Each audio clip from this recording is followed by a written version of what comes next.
Welcome to this workshop on credit analysis and bank statement analysis.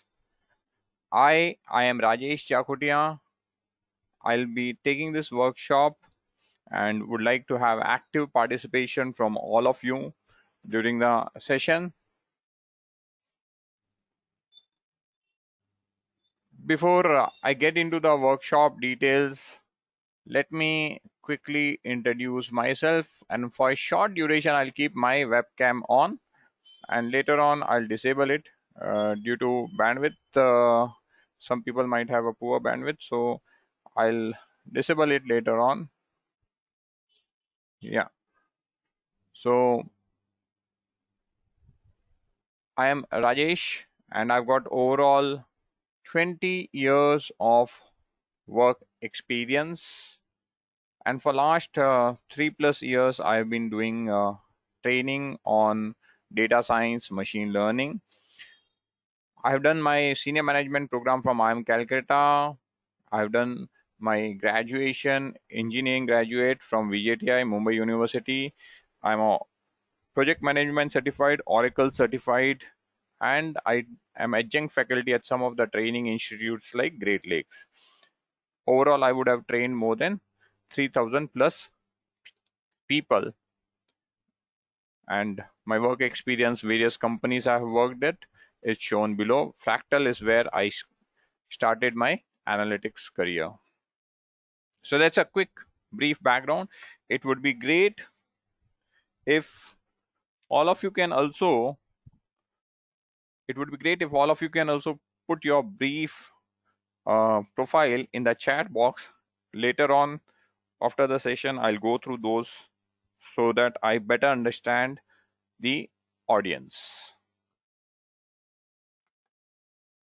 Yeah, so let's just quickly run through what is the objective of the workshop and what we are going to cover in this 5-day session.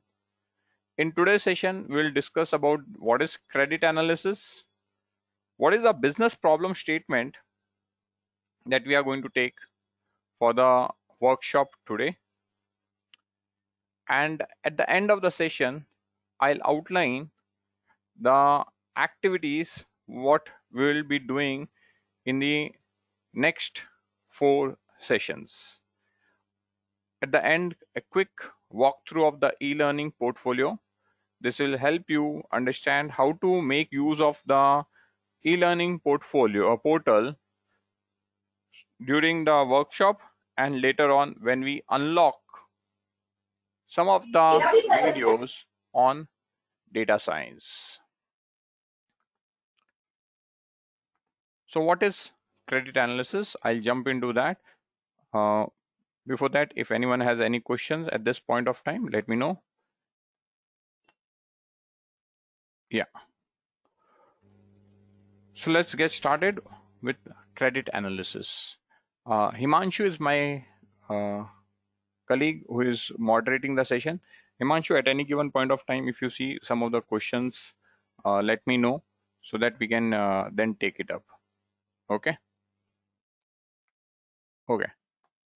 So let's start off with what is the problem statement that we are going to discuss today, and tomorrow's sessions will have the Python thing and then how to go about solving this problem statement. Credit analysis, automated bank statement analysis. Credit analysis, I'm sure all of you know what is credit analysis.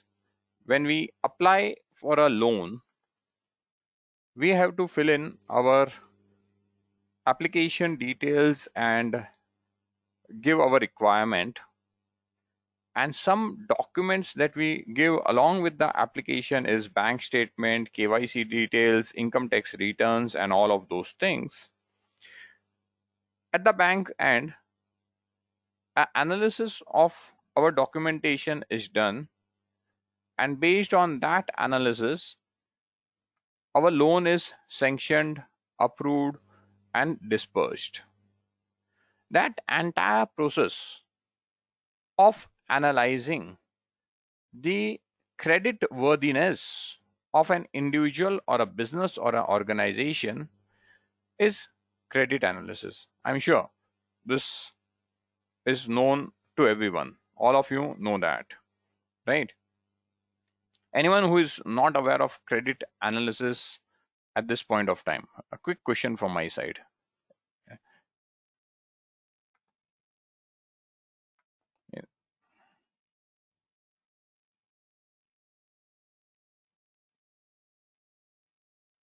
Okay. So all of you understand what is credit analysis. Now, the entire objective of the credit analysis is to gauge the ability and intent of the loan applicant to repay the loan. Okay. So there are a couple of people who have said no. So, Muskan, see, if I have to take a personal loan, I have to give my details to the bank. And what details will I have to submit? I'll have to submit my bank statement. I have to give my last 2 years income tax return. I may have to submit my salary slips, okay, and KYC details. Based on the KYC details, based on my salary slip, they will come to know what is my income. Based on my bank statement, they will come to know what is my expense and my ability to pay back. The most important thing is the objective of the credit analysis is to gauge the ability of the person taking the loan, whether he or she is will be able to pay it back. One is ability to pay. Second important thing is intent to pay. I may have good amount of money,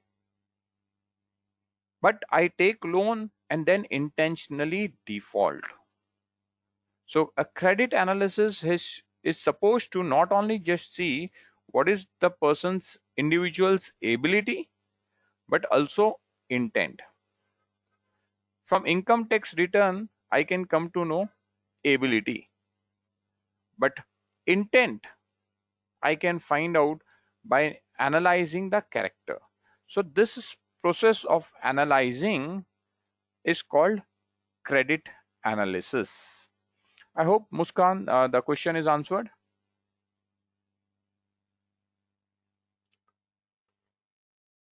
At any given point of time, please feel free to ask questions. As it is a workshop, and every 10-15 minutes, I would allow all of you to unmute and speak also. Now, there are various documents which I have already highlighted. Financial statement, profit and loss, balance sheet, if it is a business, if it is an organization, if it is a proprietorship firm, then you have these financial statements. As an individual, if the person is a salaried individual, we will only have income tax return. If the person is a proprietor, he will have a small firm, he will have financial statement as well as income tax return. Main important document is the bank statement.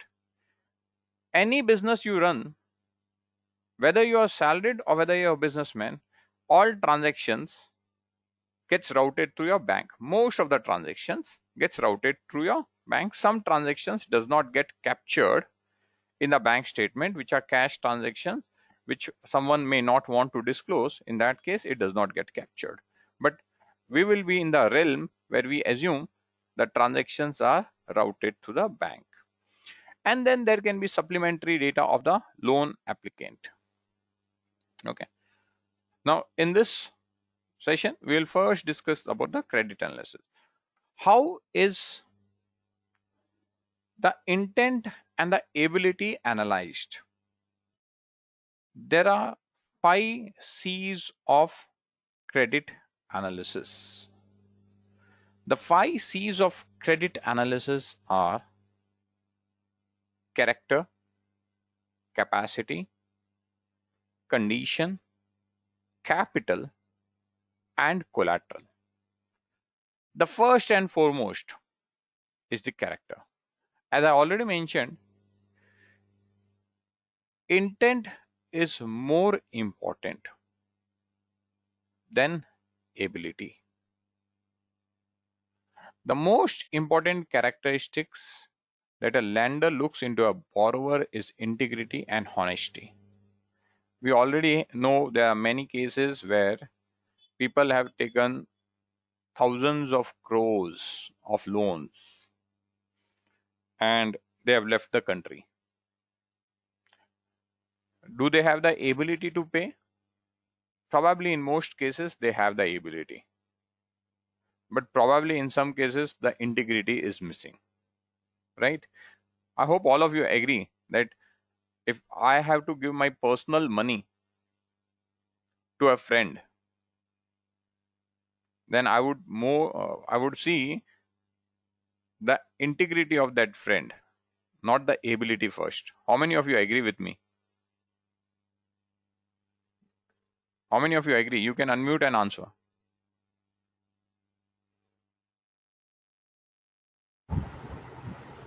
Please. Yeah.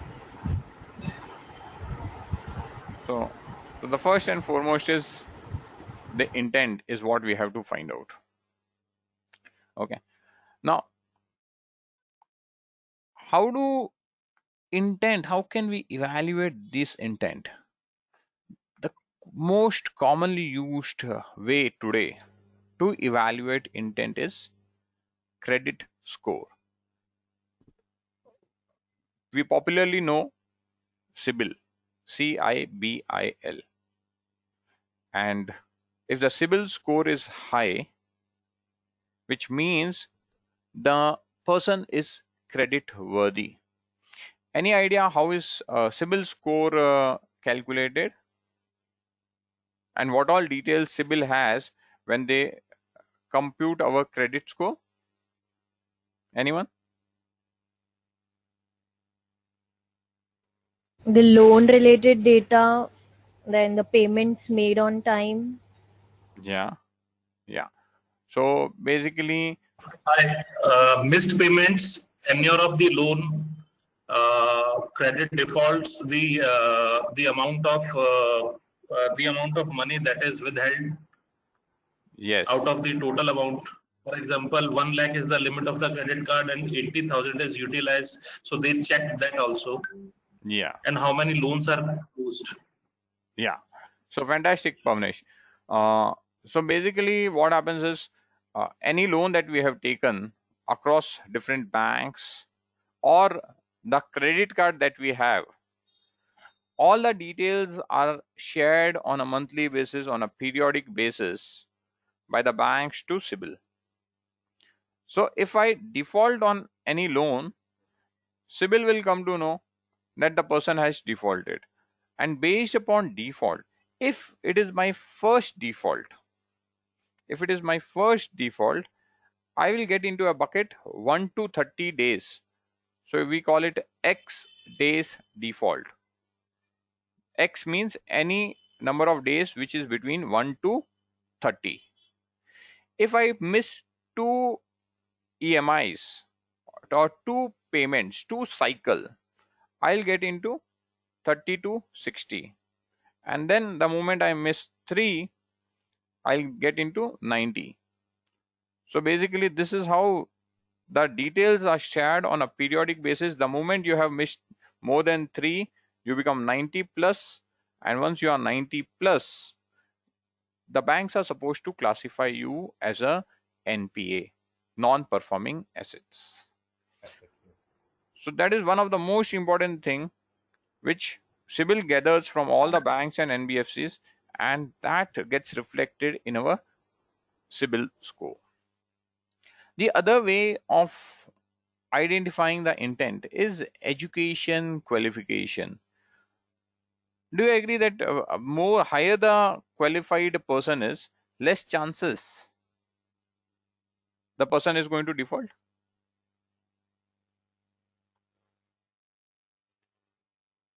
More qualified a person is, less is the chance that the person is going to default.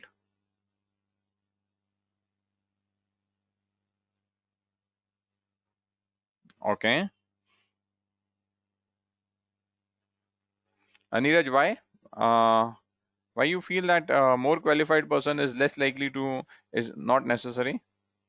Yeah, Neeraj and Manish, you can unmute and go ahead and give your response, opinion. Manish here. Basically, they will have I can say techniques to avoid loans. This thing, payment of loans to Okay. their education. Okay. Okay. So basically that can be proved only by data analysis. But my hypothesis is more educated people, as someone said, are more diligent, and when they have different ways of earning, and then they would are less likely to default. So education, qualification, job, salaried versus self-employed. Salaried people, it has been observed. That can be one characteristic. Salaried people, it has been observed that are less likely to default. Then again, there are many other factors like residence stability. How many years the person has been staying in the same place. If you have been staying in the same locality, same flat, same apartment for many years. Rajesh, I would like to interrupt here. Yeah. Rajesh, Yeah. Needed. This would also depend on the expenses, what they are using, they are spending out with the income. Yes, Neeraj, I completely agree.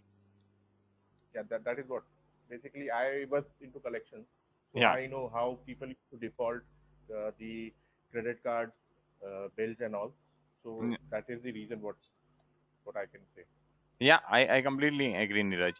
That it also depends upon the spending pattern of the person. Yes. Okay. What Neeraj has rightly pointed, the credit behavior of a person is also dependent on the spending pattern of the person, and that factor is actually captured in the capacity. Okay. So let's just quickly come to capacity also. After intent, the second important most parameter is the ability to repay. What is the capacity to repay is a function of income. It's a function of the cash flow of the borrower. What is inflow? What is outflow? Let us just take a scenario. Let us just take a scenario, hypothetical scenario, and based on that scenario, you let me know which person is more in need of money. There is a salaried individual. That salaried individual makes 1 lakh rupee income monthly. On first of the month, that person gets his salary credited into account, and by second of the month, almost all the money is paid out. Basically, all the money goes off. How it goes off? He has got some loan.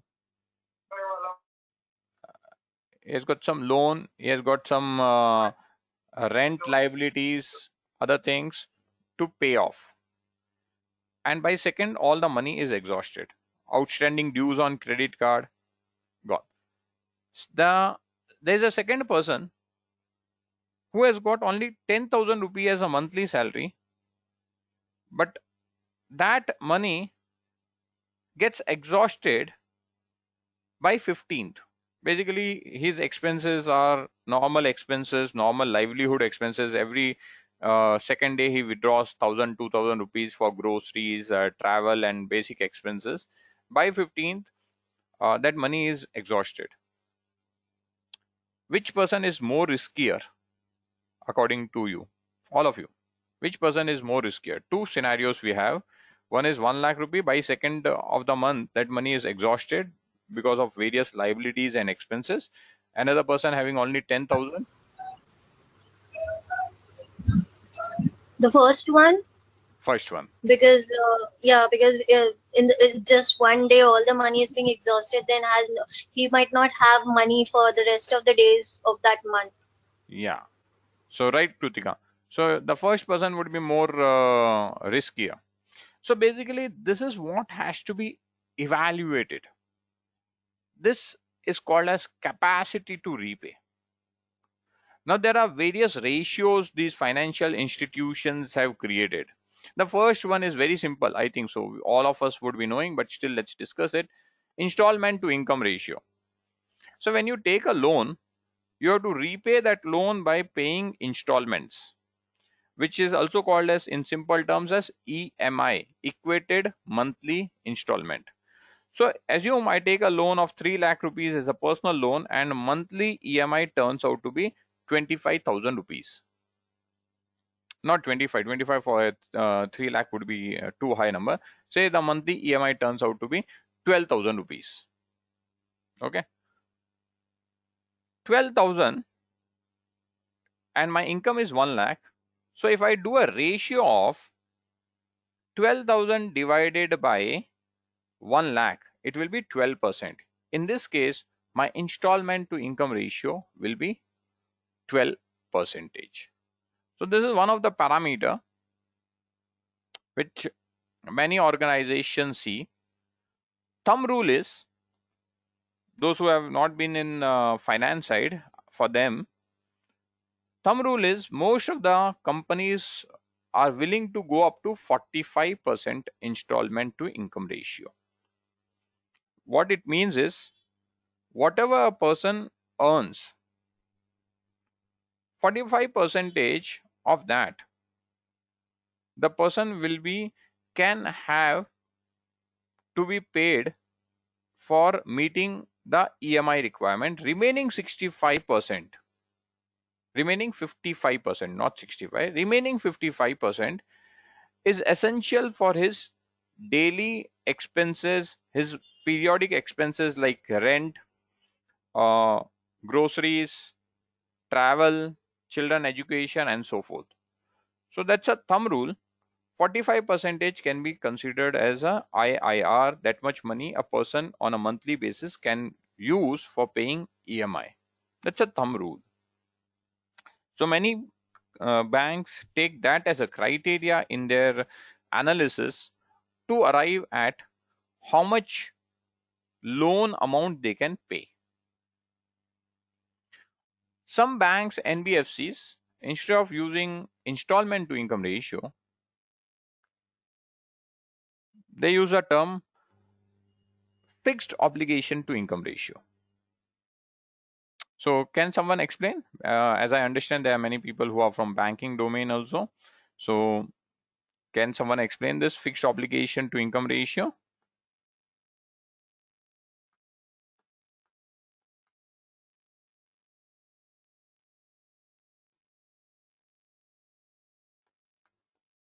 Yeah, anyone? See, it's a workshop. I don't want it to be one way speaking on this topic. I don't want to speak one way. Am I audible? Himanshu, am I audible?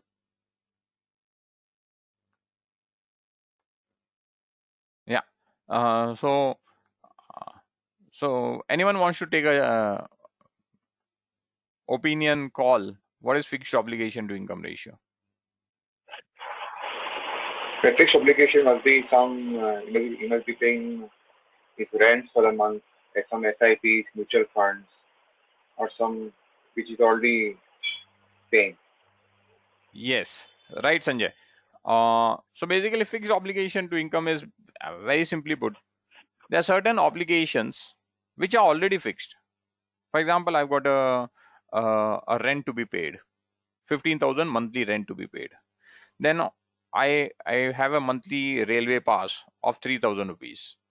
So that is my fixed expenses. There's some money that I spend for my groceries. Approximately 10 to 12,000 goes for groceries and other things. Some 5,000 goes for child education.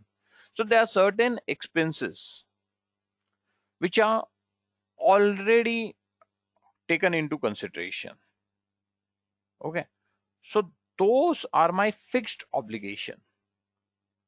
Now on top of that, I am now taking a new loan, which means after I have deducted all those expenses, what is left is the money that I have, that is actually called as residual income. And from that residual income, I have to make the payment also, right?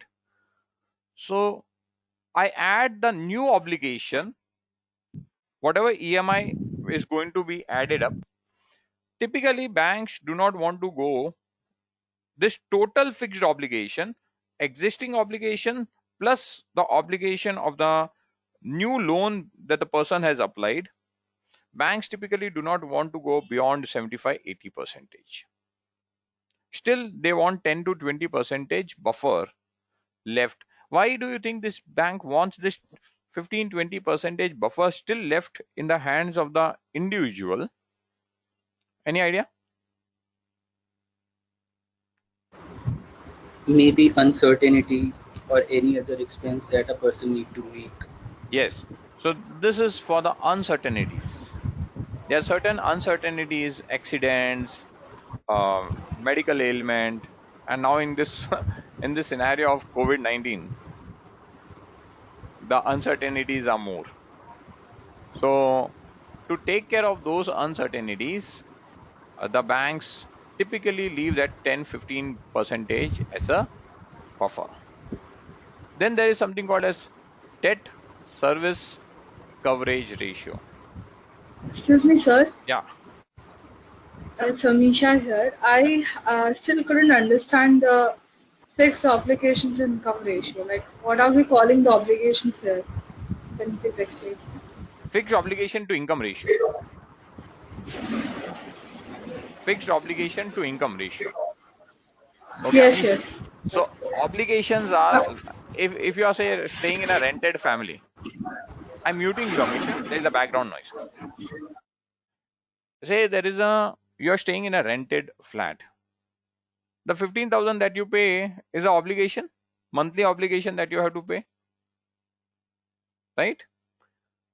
Then I have to have this groceries and daily expenses which I have.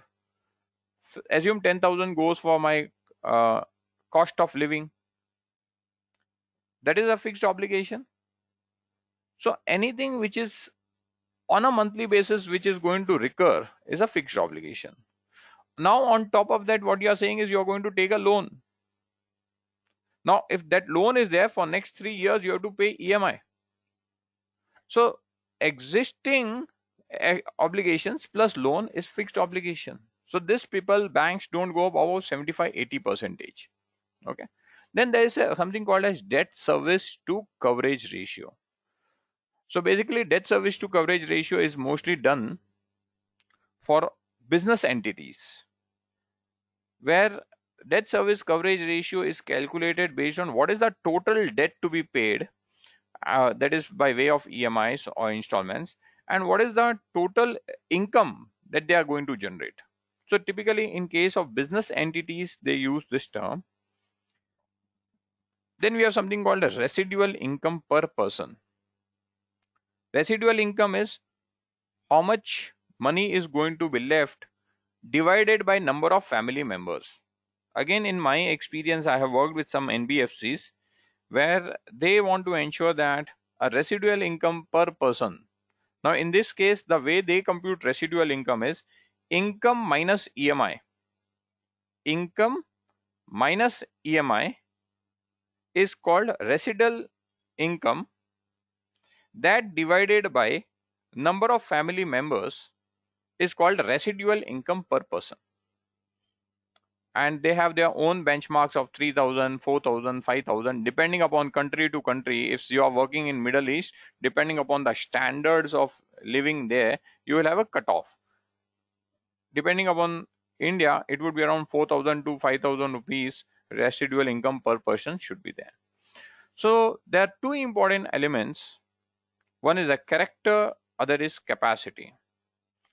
And good amount of this fixed obligation to income ratio, installment to income ratio, or these two, not the residual income, because in a bank statement you will not know how many family members are there. But these two elements you can quickly derive from a bank statement. Do you agree?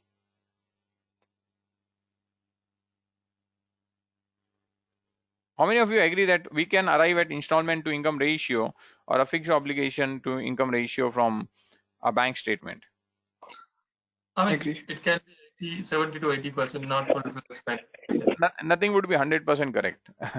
Nothing would be 100% correct, but yeah, approximately we can arrive at, right? The third important C in the credit analysis is condition. Okay. Ashish, sorry to interrupt. Just one thing. Yeah. Ashish, so this residual income per person will vary at city by city basis, like city by city, it will be Yes. different. Yes. Yes. Okay. I worked with NBFC.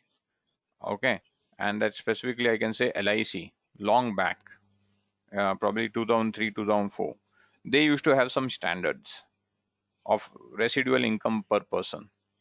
Okay, and they gave a Okay. separate residual income per person for urban cities and separate residual income per person for rural cities. So it depends upon the tier of the city. So companies, they themselves come up there with their calculations of calculating this element. Yeah. Okay. Thank you. The next C is condition. Now this is very important. Uh, I would not have a better example than COVID-19 pandemic. Okay, for to explain the condition. Which are the sectors, according to you, are not doing good in today's scenario?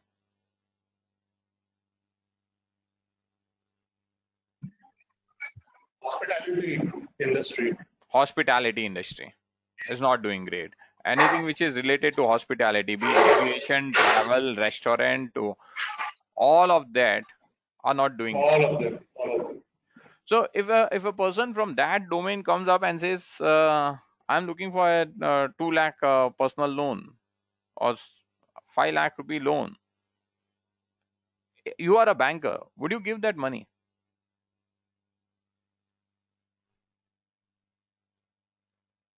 Would you be wanting to give that money? No, because uncertainty is high in that case. Because uncertainty is high. So basically your risk of recovering the money is high. Whereas if someone is from a sector like IT is still flourishing. If I see Bombay Stock Exchange and National Stock Exchange, all stocks are down. Geo is up, mainly because Geo is converted into a IT company, largely based on Geo platform. All other IT companies are also up.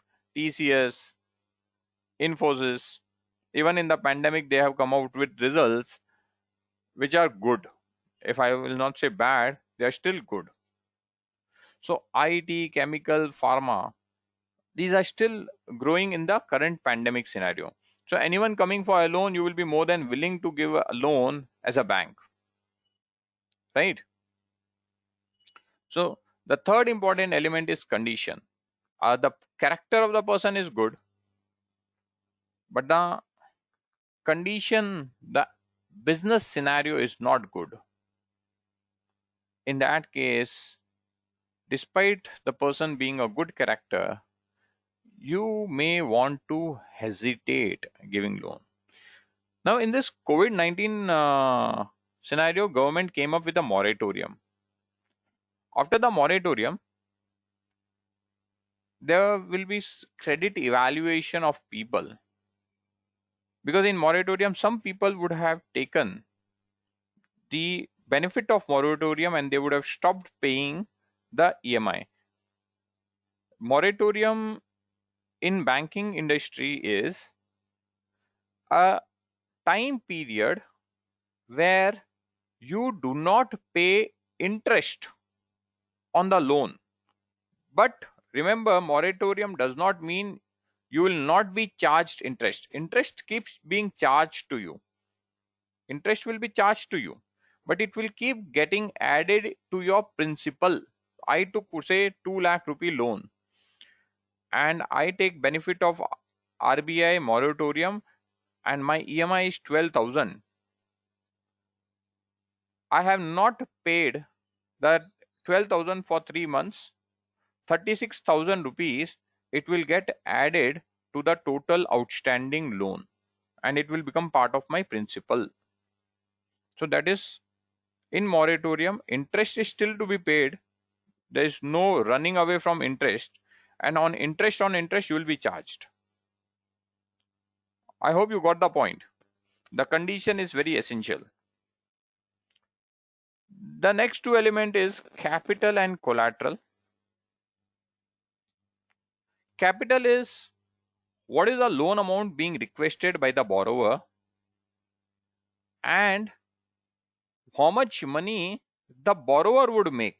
And this is especially true in case of high ticket loans. In case of home loan, if I'm buying a property worth 1 crore, I'm buying a flat worth 1 crore, do you think bank gives me the entire 1 crore? No, bank does not give me 80% or 90%. So bank gives you only 80 or 85, 90%. So basically what the bank is seeing is how much money you're going to put from your pocket also in this high ticket loan. Okay. So the capital is what is the loan amount requested and how much investment the borrower would make. Okay. The risk increases with the ticket size. Anyways, this is part of the loan application details. It will not get covered in your bank statement. Okay. And the final element is collateral. I am taking a home loan versus I taking a gold loan versus I taking a car loan. Home loan is immovable property. Car is a depreciable kind of asset. And equities are volatile kind of asset. Do you think against home loan banks are willing to give 85-90%, but against equities and gold banks are willing to only give 50%? Why?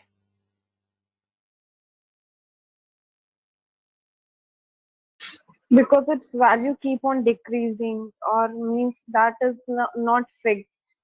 But Yes. for home, its price keep on increasing. So in equities, we recently saw by March, the stock market had fallen 30-35%. And again, it has recovered in next 3 months. Whereas the value of the home, residential properties, commercial properties, they have not gone much fluctuation. There's only 5 or 7% drop, but the fluctuation is not there. So the two last important C's in lending business are capital and collateral. Capital and collateral are the requirements based upon the loan the consumer is asking. So as such, we cannot evaluate these two. Condition, this is which industry the person is working. But the first two C is what you can try to find out from the bank statement. And these two are the most essential, important ones. The condition is a macroeconomic factor, which anyways you have to put as an external parameter. And this, the above two will determine how much capital and what kind of collateral is a loan, depends upon the loan. What is a bank statement analysis? So that what I have just covered is credit analysis, because when we are analyzing a bank statement from a lending point of view, we have to see what all information pertaining to this we can derive from the bank statement. I hope so far all of this is going good. Any questions? Rajesh, I have a question on collateral. Yeah. What will be the scenario in a stressed conditions, like right now we are in a COVID situation and all. So if say a flat has been collateralized on a home loan, but the bank will not be able to sell it that at this particular time, right? Yeah. Because of the market is low. Yeah. So how the bank can take those measures on the model of giving the loan? So how he categorize these things? Like he cannot think of a stress scenario or something, right? Yeah. Yeah. So Dipesh rightly said. See, in the current scenario, as I mentioned, one is from a bank statement, you cannot get into collateral. The first two C is what you can cover from bank statement. Okay. Now coming to specifically the collateral aspect. Banks take away or repossess the asset only when the person has defaulted. Unless the person has defaulted, they will not repossess the asset. Point one.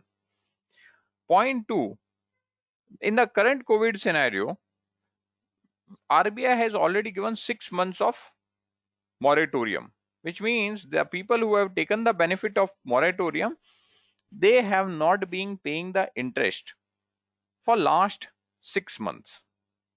But interest is still adding into the loan outstanding amount, which means the loan outstanding is gradually increasing. Okay. The problem will arise only if there is a sudden, and I'm specifically talking of real estate. The problem will arise only if there is a sudden drop in real estate prices. There are very few instances where real estate prices have suddenly dropped. And if there is a sudden drop in real estate, issue will only come with new home loans, not with the old loans. Say I have taken a loan 10 years back. For 10 years back, when I took the loan, 10 years back, 90% bank would have financed, 10% I put from my pocket. For 10 years, I have been paying the EMI. Because of paying the EMI for 10 years, my stake in the home, which was earlier only 10%, would have now gone up to 60%. And bank stake, which was 90%, would have come down to 40. If I now wish to default, property price would have dropped only by 20-30%. Still, the property value is much more than my outstanding amount. So, in residential properties, in commercial properties, in real estate, the risk is always less, because with each EMI being paid, the stake of the person buying increases and stake of the bank decreases. That is point one. And second is, real estate don't fluctuate very much. Typically, it will fluctuate by 5-10%. And even if 5-10% fluctuation is there, bank anyways gives you loan 85-90%. So they are very well safeguarded to that extent of fluctuation in the real estate price. Dipesh, I hope your question is answered.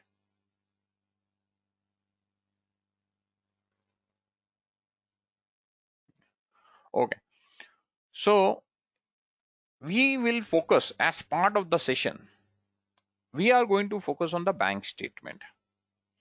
There are many factors to be considered, but what are the parameters which we can derive from a bank statement is what we have to focus.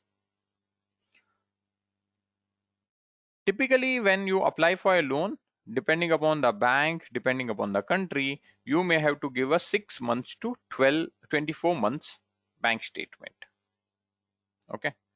And a bank statement, what it gives, what insight it gives about the account holder, it gives insights of deposits, withdrawals, what are the different utility bill payments the person is making, investments, PPF, mutual funds, stocks, what are the dues, how much he is using credit card on a regular basis, is there any loan EMIs going from his account? If he is making use of debit cards, then where is he spending using a debit card? What is the interest income he is getting on the money which he is kept with the bank? Are there any charges? Charges like various bank services we use, those charges, those are fees, and charges can be non-maintenance of balance, or if I do a check bounce. So if you see, all of this information provides a good insight about the character and capacity of the customer, and all of this we can quantify from a bank statement. It helps you know what is the preferred channel. I'll just give you an example. I am a customer and I do not use net banking. Most of my transaction happens through ATM cash withdrawal. there are two profiles in front of you. One profile is a customer, whatever transaction he does through cash. And then there is another customer. That customer makes use of net banking and mobile banking more for payments, debit cards for payments. Which customer is less risky and which customer is more risky?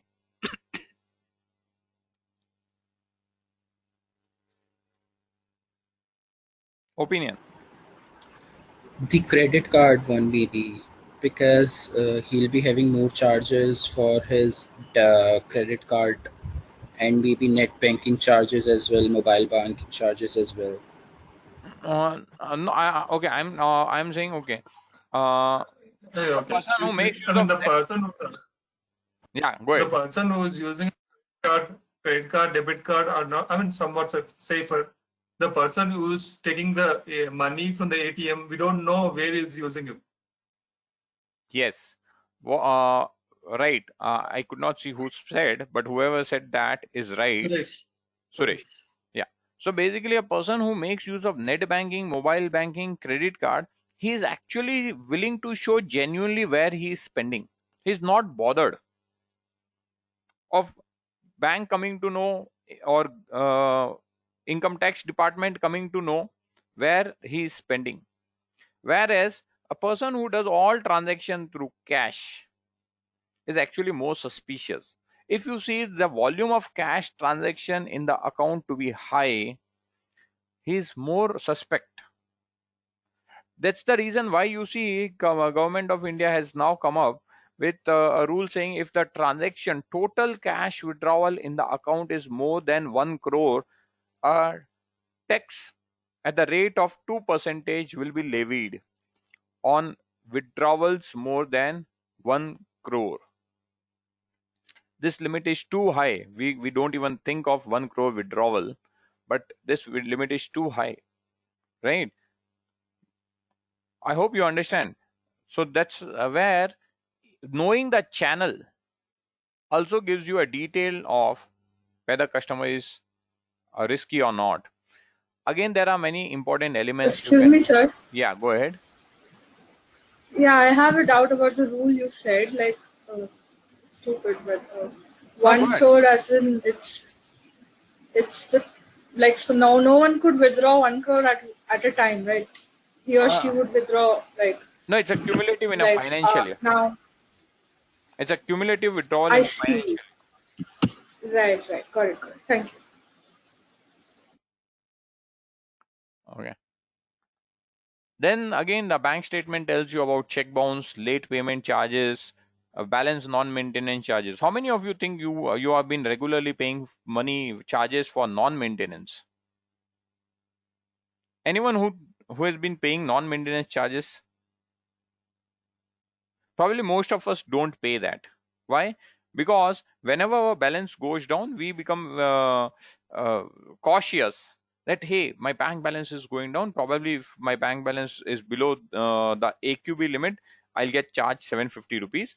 So we try to ensure that minimum balance is maintained, which tells that the person is financially cautious, he is financially diligent, and he does not like to pay unwanted charges. On the other hand, if a person has got many check bounces, late payments, balance non-maintenance charge, it is a reflection the person is in a financially stressed scenario and he is not careful about his financial obligations. And all of these attributes we can derive from our bank statement analysis. A detailed, thorough analysis of bank statement by analyzing these kind of parameters is actually an essential integral part of credit analysis, and that's what we are going to learn as part of the workshop. That's the objective, that some of these things I help you understand from a bank statement. Typically a bank statement would look like this. You will have your initial details, then you will have some of the important columns are dates, particulars, reference number, debit or credit, deposit, withdrawal, and what is the balance. Some of the parameters which we can derive from a bank statement are salary, turnover, average balance, regularity of inflow, check bounce, existing loans, fixed obligations. These are parameters which we can easily derive by analyzing, summarizing the bank statement. Some of these parameters, what we will do is when we get into a bank statement analysis, automated reading of bank statement using a Python programming, we'll see how we arrive at some of them, like say salaries or a regularity of inflows or check bounce. Those elements we'll see when we get into an actual bank statement. For the upcoming session, what I would definitely would like to have, the next two sessions are our Python sessions. The fourth session is where we will take a bank statement. I'll pass on one bank statement which I'll be using for the explanation of the codes. You people can take your own bank statement later on and then try running those codes and make necessary changes. The code will not work 100% because each bank has got a different format of bank statement. Okay, so you may have to then change based upon your Python session. You may have to then change the code and do that bank statement analysis. If someone does a very detailed analysis, a proper analysis of a bank statement, then one can create a customer single view. A 360-degree perspective of an individual can be derived by analysis of a bank statement.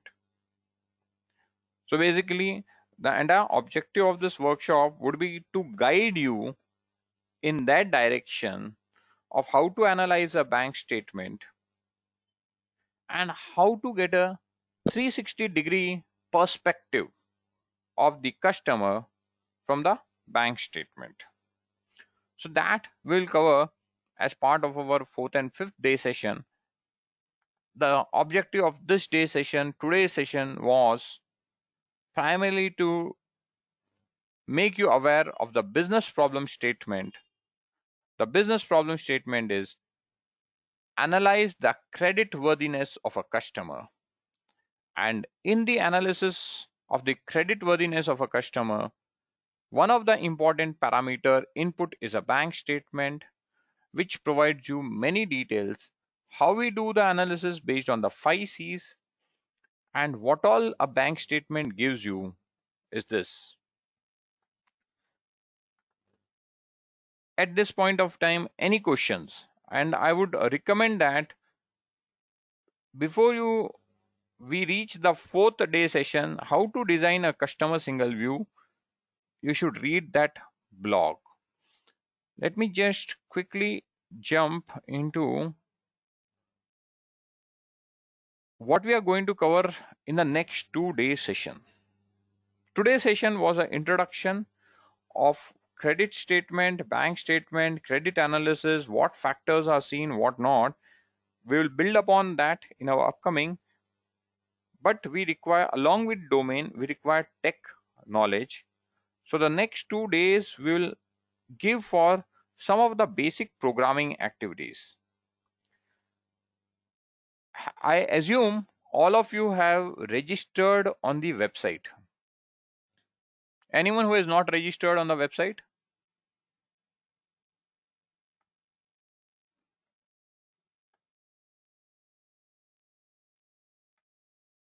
So Muskan, you'll have to register.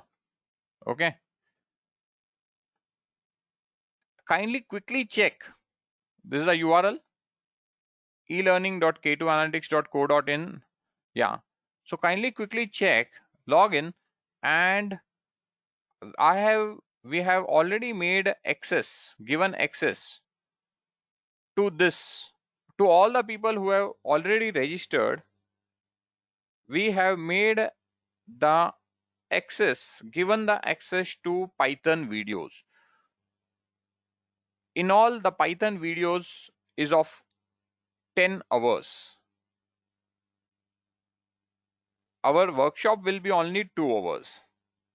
As we have already mentioned, it is a workshop, it is not a training. In a workshop, we'll make you acquainted, and before that we are also giving you videos. So the expectation is the videos are shared. At least these two first videos, the installation and the videos, you should have done the installation of Anaconda and seen the first 2-3 videos. Okay, and get familiar with Jupyter Notebook, because in tomorrow's session I'll quickly introduce Jupyter Notebook and get into running Python syntaxes. So I hope you will run through these videos before tomorrow's session. Any questions? So that's all 11 you mentioned in the resources should we should Yeah. use before that session tomorrow. Yeah, Okay. yeah. So not all 11, at least half of the videos you have to see, and then next half you can see the because we have 2 days for Python. Okay. Right. So we have 2 days. In 2 days you should actually go through it. Okay, how to access the videos. Thanks, Manish. This is what I wanted to demonstrate. I'll show that.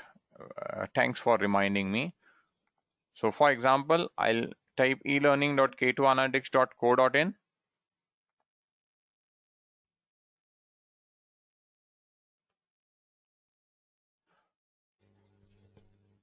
If this screen comes up, then put login. Click on login. This is where you will have to come login. Okay. I have already my password set. So whatever is a login password, you have to do that.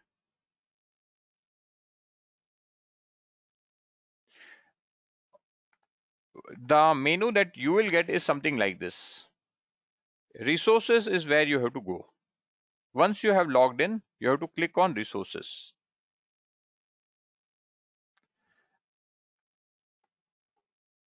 Initial videos for installation I have put, and one slider installation guide on Anaconda I have given. So these 3 things are repeated here. And the moment you are here, you can click on any video. Here the symbol is saying that it's a actionable, it's a video.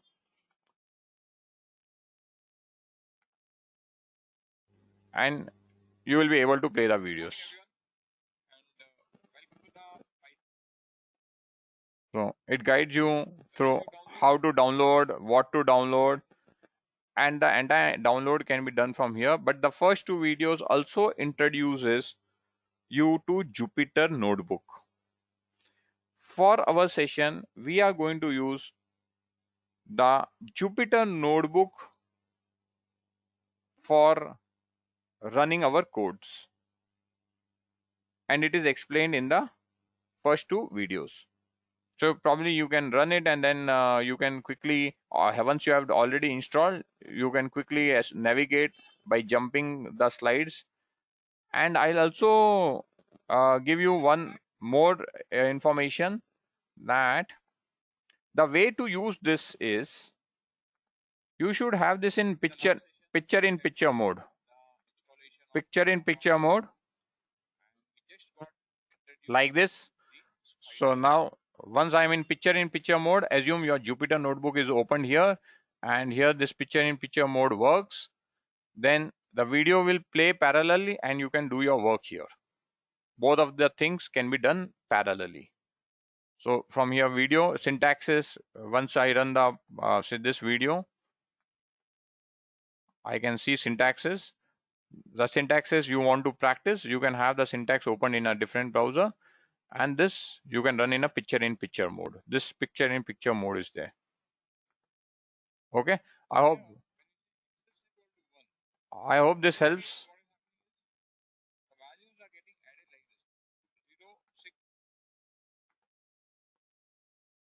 Any other questions?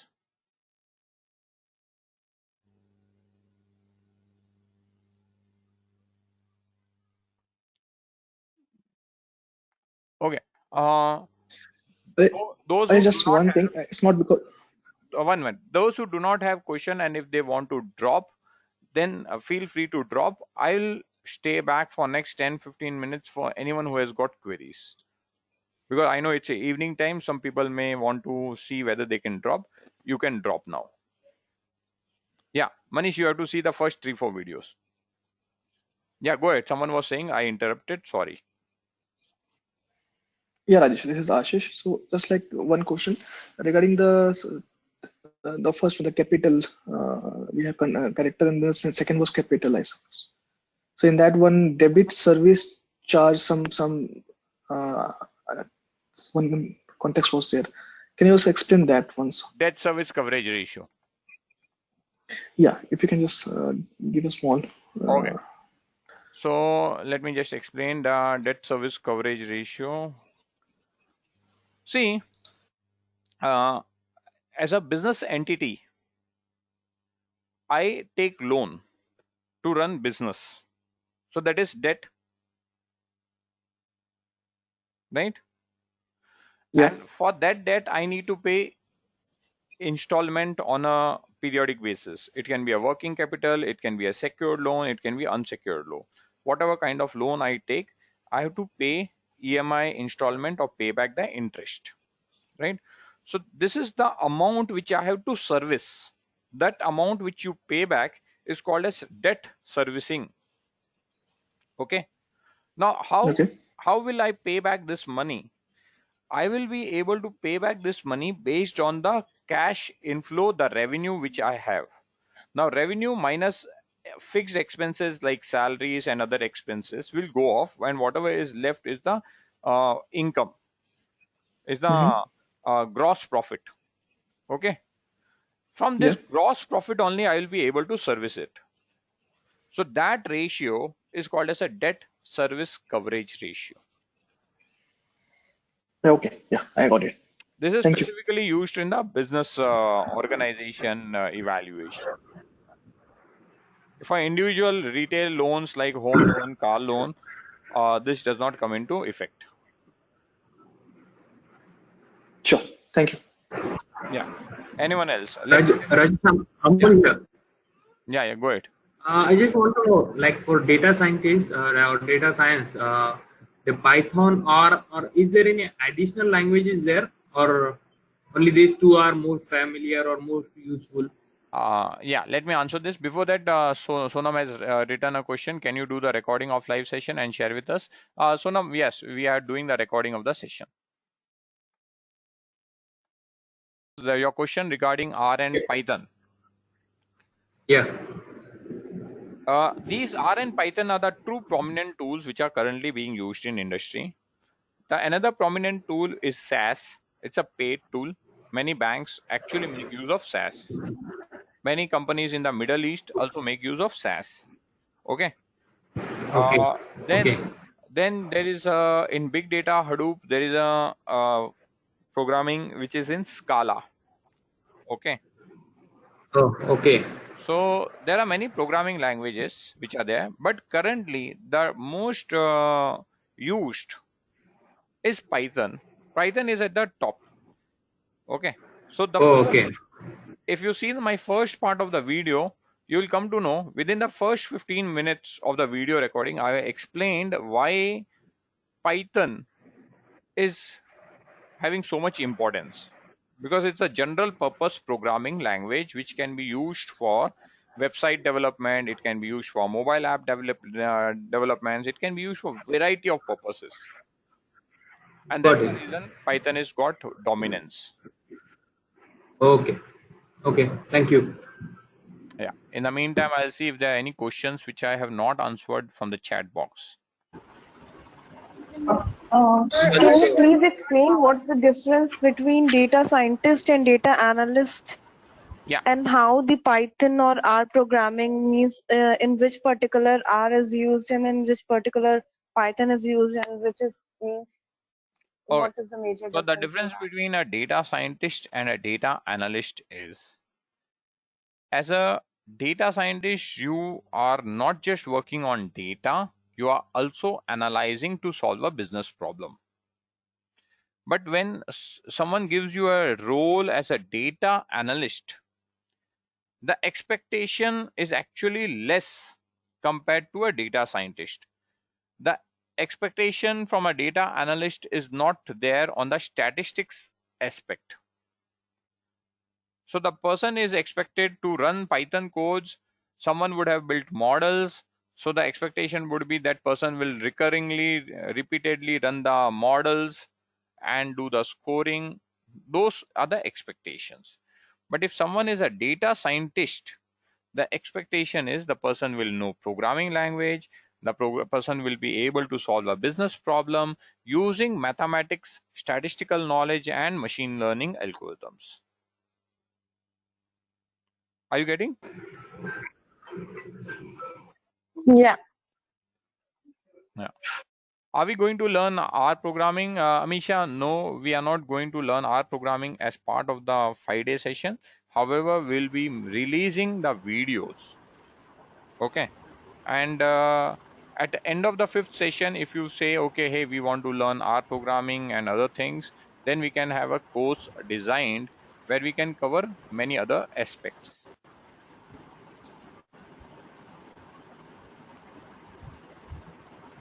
Yeah. Yeah. So actually, I just wanted to ask one thing. Yeah. In the beginning of the course, you said that most of the NBFCs use FOIR, FOIR, rather than IIR. Yeah. Even I think FOIR is better than IIR, Yeah. isn't it? Yes. So that's the reason why, see, what has happened is, I'll say I started my analytics and this thing in 2002, 2003. And when we started building these models, so some companies had IIR concept, some companies had fixed obligation to income ratio concept. And because as a data scientist, we have to see both the variables. Eventually, most of the time when we build scorecard, we saw FOIR coming a better variable in models. So eventually, many companies have migrated from IIR to FOIR.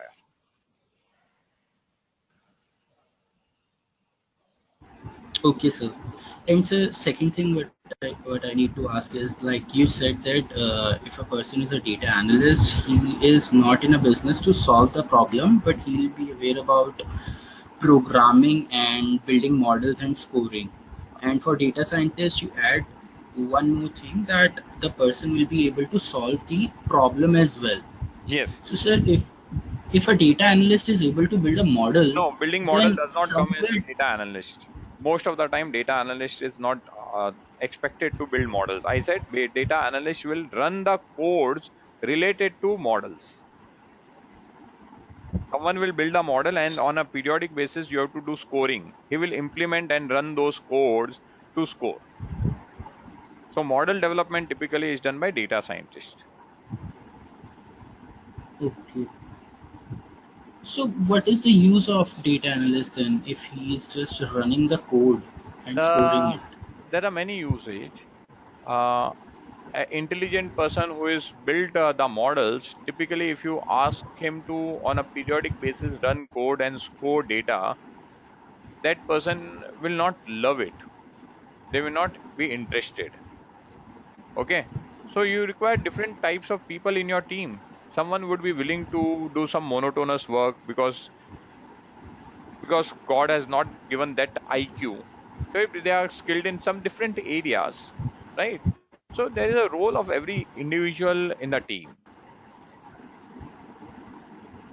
Yeah. Okay. Someone has asked why Python is being used by many people when SAS is why Python is good. If Python is good, then why SAS is being used by many banks? 2002, 2003, when I came into this industry, is I'm relating it from that point.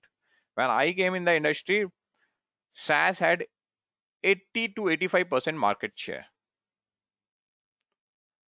All companies who have invested money in SAS, their team is working on SAS. Their warehouse and BI architecture related to data analytics is working on SaaS. Overnight, they cannot disband the team and say, okay, we are migrating into Python. Okay, so that is one reason why many organizations are still continuing with SaaS. But to my knowledge, what 80, 85, 90% market share today is less than 50%. So, which means SaaS has lost some ground or lost enough ground probably.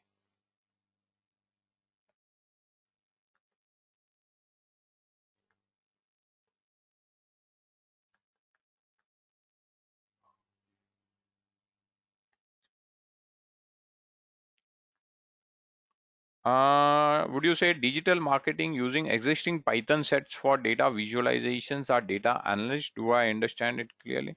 Um, Amisha, what I would say is if you're working more with mathematics and statistics and machine learning algorithm to solve a business problem, consider yourself as a data scientist. If someone is working more only on running Python program codes, but not doing much of number interpretation, then I would say that person, we should consider that as a data analyst. Maths, statistics is an essential differentiator is what I would say.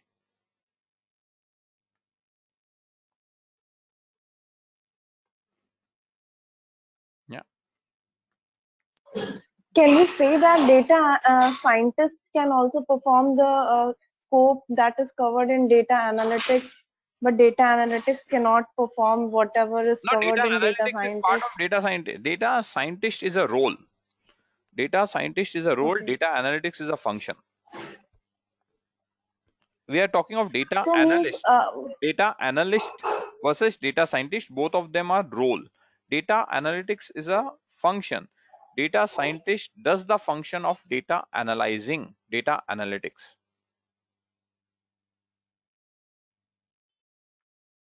okay. Yeah. There is a question in the chat box. Would you say, no, sorry, related to insurance. What could be the use case of Python in general insurance underwriting? Actuarials. There are many packages in Python for actuarials. Yeah.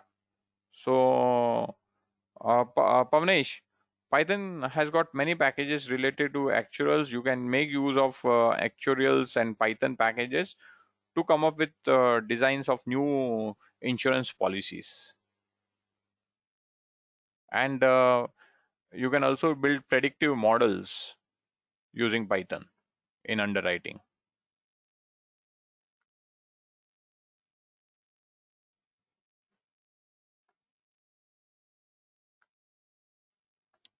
If there are no more questions, then probably we can all disconnect. Yes, we can use for predicting frauds also. So all those predictive models we can build.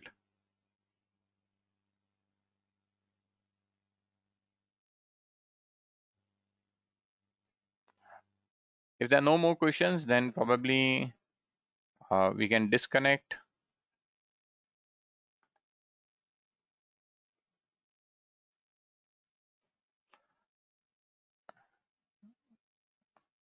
Thanks, Amisha.